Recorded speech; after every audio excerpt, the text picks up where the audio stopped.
I was born in Long Beach, California on July 31st, 1923. Annie? I was born December 21st, 1929 in Brooklyn, New York, on a farm, believe it or not. Life growing up in Long Beach was very good. I remember we never locked any doors or anything like this. My father was in business. He had a service station at that time. I remember the beach. I grew up in the water. We brought up Italian and Jewish people. I'm one of 4 children, 2 brothers and a sister. Oh yes, I had 2 brothers, 2 younger brothers. Well, I was a little bit older than the 2. My parents, they were wonderful people. My mother was an orphan, brought up in St. Patrick's Cathedral, and my father came here when he was 3 from Sicily with his mom. We never knew poverty. We were very fortunate. My parents were very good parents. Like I said, my father was in business, and my mother was more or less a socialite. I remember my grandmother did most of the cooking. We were a very happy family. I had a paper route, which was real good. At one time, I was approached by a gentleman. I don't know who he was, an Italian. He asked me if I'd like a job. I said yes. And I ended up being a runner for, a gambling syndicate, and the pay was very good. I didn't know what it was at that time, but now I realize I was a runner for Tony Cornera. A friend of my parents had a bakery store. They said, could we have Annie work in the shop? And I did. Cute little Italian girl in an Italian bakery.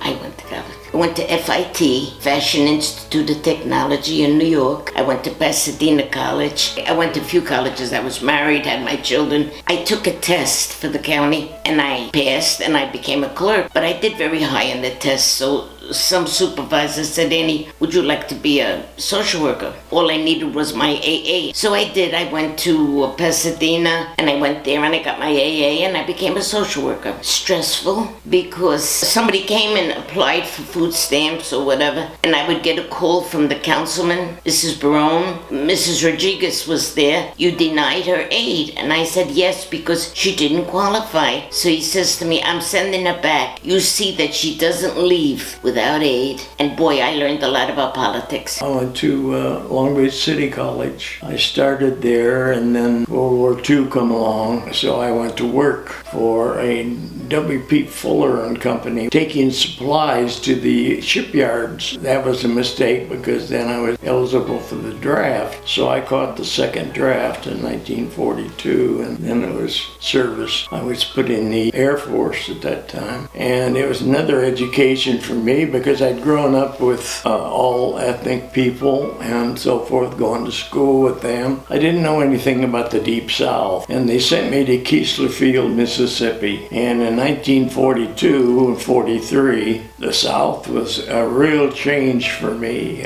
You had black bathrooms, white bathrooms, black drinking fountains. I couldn't understand what was going on. At our camp in Mississippi, there were no blacks, no Latinos. It was all white. But that was a real education for me. It was about the difference in what was going on in the United States of America. I hadn't seen this before. Went to several trade schools with the service. At 19 years of age, I was a buck sergeant and wound up in gunnery school in Kingman, Arizona. Became a member of a crew. We were sent to Walla Walla, Washington. I was put on a crew with a B-17. It was a skeleton crew at that time, and we went into training. From Walla Walla, I went to Sioux City, Iowa, Kearney, Nebraska. We had a good crew, a very good pilot. I was the tail gunner. Got our own airplane and flew to Europe. We went over Labrador, Greenland, into Iceland, and spent about a week in Iceland because of the weather, and then flew into Scotland, and then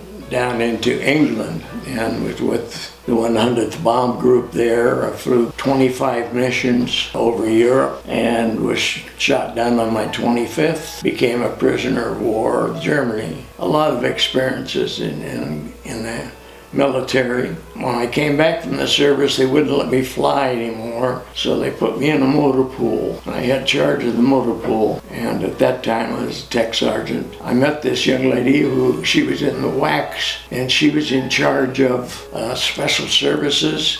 She got tickets from things that were going on to Hollywood and Catalina Island, and I furnished the transportation. We took in a lot of the big shows in Hollywood and through there. We had a very nice experience there too. I later married her. Her name was Jewel Pate. We settled down in Long Beach. We adopted 2 children, a boy and a girl, and raised them in Long Beach. She went to work. She became a manager of a clothing store. I lost her in 1994. She died of lung cancer that she caught in the service. At that time, I had several friends. I lived in Victorville, California, and I met this young lady. And she lost her husband a year later. We were neighbors. We came out. We went together. We're married in 1996. And at our wedding invitations said 2 lonely people. And then together, we traveled quite a bit. And our first trip was to Alaska. We went by RV and spent 3 months in Alaska, and that was a trip of a lifetime. Since then, we've made several trips. Caribbean, Hawaii, where else? Remember? Yeah, well, I went on a lot of trips. Yeah, but you... With my daughter took me to you Italy. With your daughter, you went to Italy and... And on your 90th birthday, I asked him what he wanted for his birthday, and he says, I'd like to go back to see Dachau. He had to have a caretaker. We sent my son, and the 2 of them went. They enjoyed it. My son